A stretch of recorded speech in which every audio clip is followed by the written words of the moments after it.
Is it?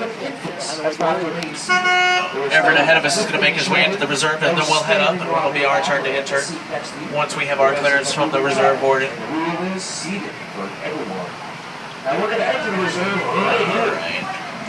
We'll make our way up to the entrance and wait for our clearance. As you can see, we'll be entering the Harambe Wildlife Reserve. That's our official emblem etched into the sign. It's a sable antelope. We'll definitely keep an eye out for them out there. And we'll get our signal from the warden to be in that lantern you see. So I don't have signal us in. So hopefully we can see some of your favorite animals out there. Maybe even some animals you haven't ever seen or heard of before. That'd be kind of cool. So the entrance is right ahead of us. Hey, there we go. Twin Day. Let's head on in. That thing's going to hold it. We are going to enter the Harambe Wildlife Reserve right here at the Little Ituri Forest, where animals' natural colors and markings really help to blend in with their background. So make sure you're keeping an extra close eye out here in the forest for anything and everything, especially back in the trees. Great hiding spots here. We're driving in water, that's cool. Some okapis off on the right. Check them out on the hill. Brown animals with black and white striped legs, but they are not related to the zebra. They're actually the only living relatives of the giraffe. And they are also one of the shyest animals out here in the forest. They were just thought to be a myth. They were not discovered by the Western world until 1901. It's a very cool view of the okapi, nice and close there on the hillside. Looks like we're headed up towards a watering hole. Now that's a very important gathering place in the forest. Many animals are going to come from miles and miles around just to get a drink of water, including even rare species sometimes like the black rhino. However, that would be a very rare view. There are fewer than 5,000 black rhinos left in the entire world. Unfortunately, they're being poached for their horns, which are made of keratin, just like our hair and fingernails. So a sad but true issue they face. There's one right there by the rocks and the tree branches. Check that out. Awesome rare view here. Also up on the hill, some greater kudus as we go around, the light brown colored animals up there.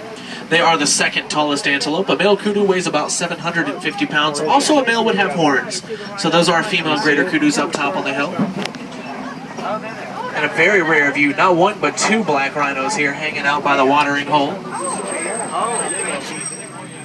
About 3,000 pounds, but they still have a charging speed of 35 miles an hour. Awesome, you keep it nice and cool in the shade in the mud there. There's that greater kudu up on the right. Nice to see the greater kudu up close, because back in the trees they would definitely be pretty much invisible. Speaking of pretty much invisible, the ghost of the forest is hiding out up top on the right. It's a cinnamon-colored animal called bongo. Look up top there, you can see kind of a cinnamon-colored animal with horns that tilt backwards towards their head. Makes it very easy for them to run in and out of the trees of the forest. So awesome view of the eastern bongo, ghost of the forest. I didn't realize that's why some saddle-billed storks up ahead. Hear what he said about their horns? Getting their name for yellow saddle shape on their bill. And they are actually the tallest storks in Africa. If you look hard, they're sitting down on their legs. They're not standing up. They will stand about 5 feet tall with a wingspan of 8 to 9 feet. So huge storks there, the saddle-billed stork. Off to a great start here. We're going to head over towards the Safi River now. Usually a pretty good place to see some hippo activity. So we will keep our eyes peeled for some hippos up ahead. And we do want to keep our eyes focused on the water. That's where hippos spend most of their time. Staying completely submerged underwater is going to keep them nice and cool, considering they are some of the largest animals in Africa. Male hippos can weigh in around 5,500 pounds. And we may or may not see any in this section off to the right. If you don't, no need to worry. We're headed up around the curve anyway, going to bypass this area for a bit of a better spot with a bit of a better view. Some hanging out down there, kind of hard to see. So let's see what my spot up ahead has to hold for us today.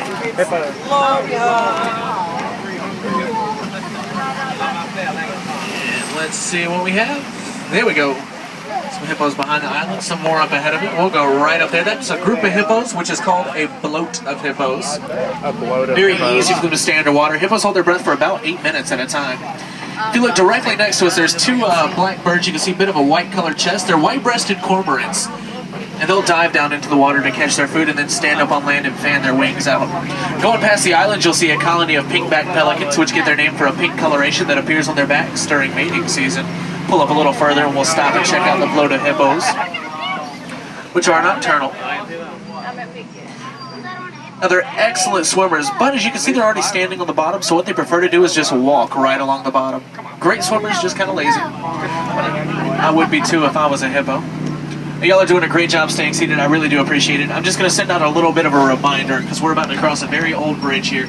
not too worried about the bridge as much as I am what might be under it. So we'll just go poli-poli, which is Swahili for very slowly. That's what I was afraid of. Nile crocodiles. Take it real slow. Well, the Nile crocodile has a bone-crushing jaw strength of 2,000 pounds per square inch. And they're going to grow to be about 18 to 20 feet long. They are cold-blooded, so they're going to use their scales like little solar panels to absorb heat from the sun. And if you see them with their mouths open, there's no need to worry. They're just cooling off. Crocodiles will release all their excess body heat out right through their mouths. And one of them looked a little hungry, so we'll get out of here. Let's see, making our way towards another part of the reserve now. We should be able to see some different animals. And if I remember correctly, we're going to see a very different kind of tree out here as well. I think. There it is. Kind of an upside-down looking tree around the curve here called a baobab, often referred to as an upside-down tree because it looks like the roots are growing up out of the top. They'll remain leafless just like this one is, 8 to 9 months out of the year. That huge trunk is able to store thousands of gallons of water. Very old trees as well. They can live to be around 2,000 years old. It does look like a group of roots, don't it? And we are headed over to my favorite view of the entire savanna, the Serengeti grasslands. They stretch for miles and miles across eastern Africa and work kind of like a natural superhighway for millions of migrating animals every year. Also home to some of the more famous animals like giraffes, lions, and elephants. And this is the wild Africa we are working so hard to conserve and protect. And I do see a group of giraffes out there. We'll check them out in a couple minutes as we make our way around. It was like a giraffe. Group of giraffes, that'd be called a tower of giraffes. Makes sense. They work like pruning shears out here. They're going to eat the undersides of the tree leaves, allowing for more sun to shine in. Elephants will work like bulldozers. They knock the trees down to eat the leaves, but eventually the trees that are down out here decompose and spread out, and that helps the grass grow. Larger animals are then going to eat the grass, working like lawnmowers. And that allows for more newer shoots to grow in when they eat the grass like that. The smaller animals are going to work like tiny little edge trimmers. So, in a naturally balanced system like this one, there's actually plenty of food out here for everybody.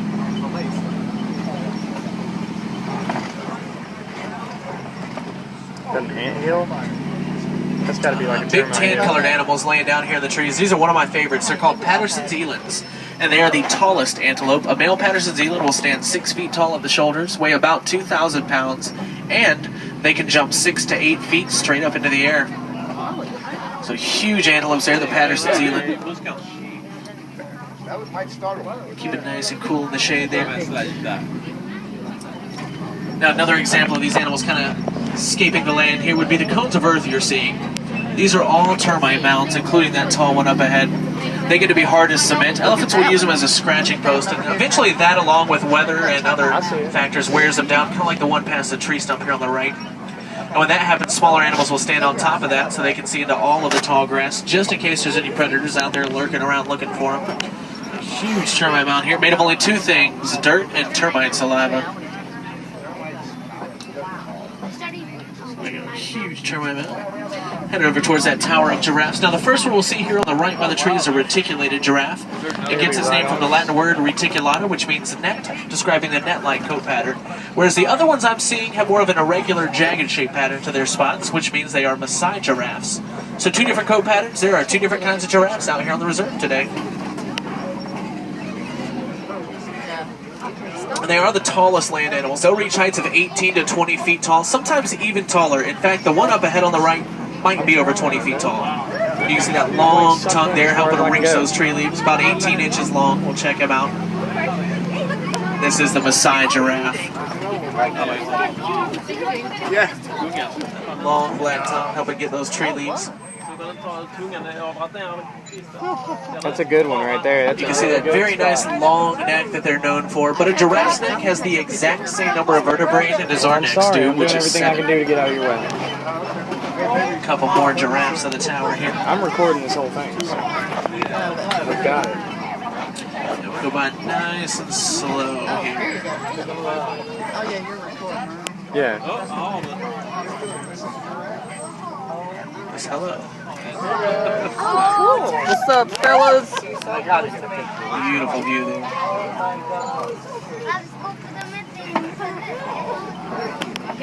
They're watching us hard, Looks like a man. little herd of wildebeest up ahead. The gray animals laying down up there. Wildebeest is an Afrikaans word. It just means wild beast. They're also known as gnu, spelled G-N-U, and they get that name for a low grunting sound that they make. Cows moo and wildebeest. Wildebeest are responsible for one of the world's largest land migrations. If you look back behind the grasses, you'll see some very small animals, the little edge trimmers I mentioned. They're called springbok, and that's about as big as they get. They only stand about 2 feet tall, but they get the name springbok because they'll jump repeatedly 10 to 11.5 feet in the air if being chased by a predator. You may notice the huge sets of horns here in the trees. Those are the Ankole cattle horns. They can be about 6 feet long and 20 inches at the base, but they're not heavy. Their horns are actually honeycombed on the inside. They're practically hollow. They contain only blood vessels, and that works as a natural cooling system for them. They're also known as Watusi cattle, named after the Watusi tribe that domesticated them, which does make them the only domesticated animals out here on the reserve. They've been bred to live side by side with the wildlife, and that's pretty much what they've been doing for centuries. So Ankole or Watusi cattle, another view through the clearing here on the right. The huge but not heavy horns. As we come by, keep focused on the right because our sable antelope, the official emblem of the reserve, is right past the bushes here. They start out light brown in color, and as they mature, they turn the darker reddish brown with horns that get to be about 5 feet long. So there they are, official emblem of the Harambe Wildlife Reserve. Awesome view as we head into Monkey Point, which gets its name for a troop of mandrills that tend to gather here from time to time. Mandrills are fairly shy monkeys, so we'll try to keep an eye out for them just in case. And although they are the largest species of monkey in Africa, they're still kind of small. They weigh about 100 pounds. A baby mandrill weighs about 1 pound. And on the game spotting guide above your head there below the Ankole cattle, which we just saw with the huge horns. So we'll see if we can find some mandrills out here. There they are running around the base of the trees and bushes there. Again, largest monkey in Africa, still not too big. They all have a blue and red coloration on their face and hind parts, but the dominant male's is much more vibrant. His coloration lets all the other mandrills know who's boss. So there they are, the troop of mandrills. It's the biggest monkey in Africa, they said. Awesome view. Very cool, out and about, playing on a nice day. Continue through, see what else there is to see out here. Real close. Alright, we'll take a detour. That's alright. Interesting. Oh, we'll head on around. Should end up on the other side of the cliffs, I believe. I may have. I didn't wind it though. Oh. Alright, another old bridge. We'll take it nice and slow, just like the last one. No crocodiles below this one, I believe, so that should be alright.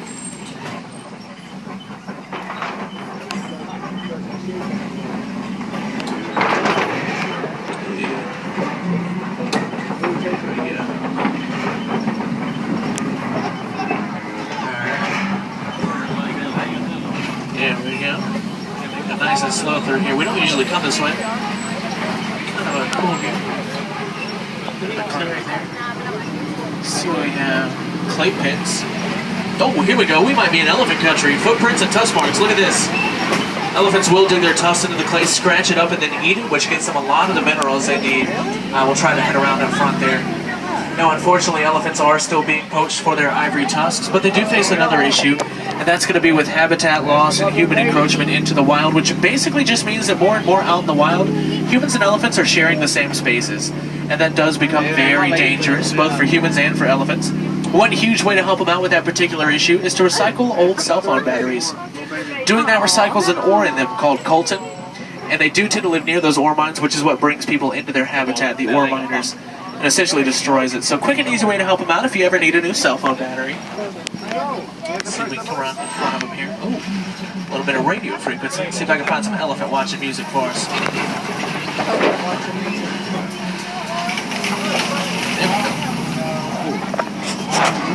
That's a really good view.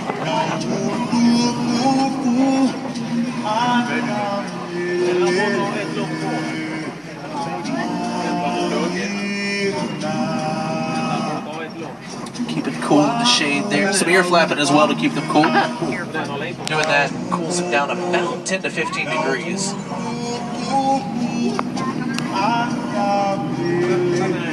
Another view of the little springbok right by the tree there. Very tiny little animal.